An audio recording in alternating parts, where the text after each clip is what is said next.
রামেশ্বর ঘুরে আমরা বেরিয়ে পড়লাম তপোবনের উদ্দেশ্যে। তপোবন যেতে যেতে যে রাস্তার দুপাশে দেখলাম এত সুন্দর শাল জঙ্গল, এত সুন্দর সবুজ, দেখে মনটা আরও নেচে উঠল। কলকাতার মতো সমতল রাস্তা না হলেও সামান্য চড়ে উতরাই আছে, মানে মানভূম এলাকা বা বলা যায় মালভূমি এলাকায় যেরকম কিছুটা উঁচু কিছুটা নিচু রাস্তা, এখানেও ঠিক সেরকম। রাস্তার দুপাশে সবুজ দেখতে দেখতে লাল মাটির রাস্তা দিয়ে আমরা এগিয়ে চললাম তপোবনের উদ্দেশ্যে। দু চাকা কখন কোন দিকে টেনে নিয়ে যায় তার কোনো ঠিক নেই। আমরা এই মুহূর্তে মানে জঙ্গলমহল বলা যায়, যে জঙ্গলমহলের মধ্যেই, সেই শাল জঙ্গলের মধ্যে আছি। আচ্ছা, এটা জঙ্গলমহলে শাল জঙ্গলে আছি।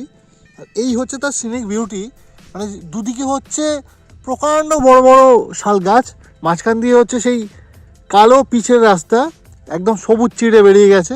আর তার মাঝখানে দু একটি গাড়ি কখনো কখনো যাচ্ছে আসছে, ট্যুরিস্ট গাড়ি সব।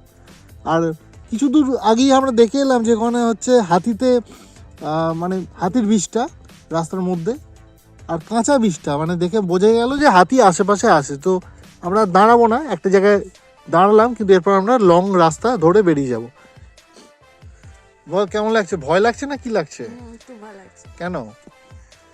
হাতি, আর তাছাড়া শহরের কোলাহলে এরকম শান্ত জায়গা পাই না, তো সেজন্য আনন্দের থেকে ভয়টা বেশি লাগে। যাই হোক, ডর কি আগে জিতে, মানে ভয়ের থেকে আগে ভয়টাকে জয় করতে হবে। এই এত সুন্দর রাস্তা, একদম মানে রাস্তার মধ্যে একটা কিছু নোংরা পড়ে নিয়ে, আর হচ্ছে এই যে জঙ্গলের ভিতর দিয়ে রাস্তা, সেখানে হচ্ছে নোংরা বলতে ওই হাতির বিষটা বা যে কোনো জঙ্গলি জানোয়ার আছে তাদের বিষটা পড়ে আছে। আর বাকি তেমন যে পাতা পড়ে আছে কিছুই নেই, শুকনো সুন্দর রাস্তা। তো পুরো রাস্তাটা এবার এনজয় করি।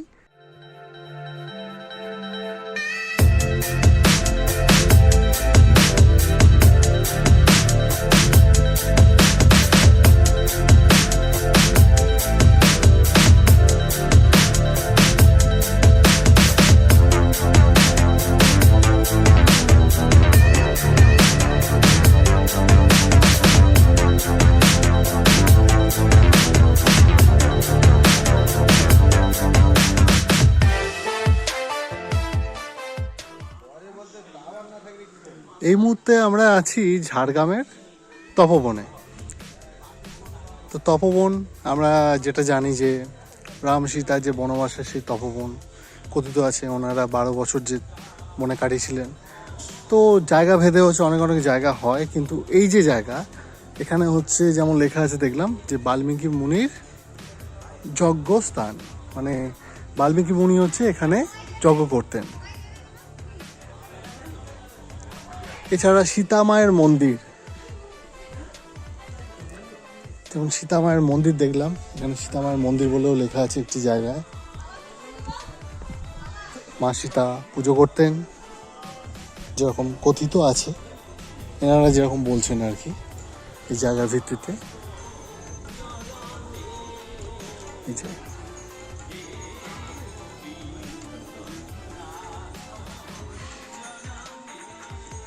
ভেতরটা অন্ধকার, ঠিকঠাক দেখা যাচ্ছে না। বলছে যে লব কুশের জন্মস্থান, এই হচ্ছে সেই জায়গা যেখানে নাকি লব কুশের জন্ম হয়েছিল, আর হচ্ছে বাল্মীকি মুনির যজ্ঞকুণ্ড। আর সীতাধুনি এই জায়গার নাম। তো অনেকটাই বেশ পাহাড়ি চড়াই রাস্তা, সেটা দিয়ে এলাম। রাস্তা তো দেখলেন, জঙ্গলি রাস্তা।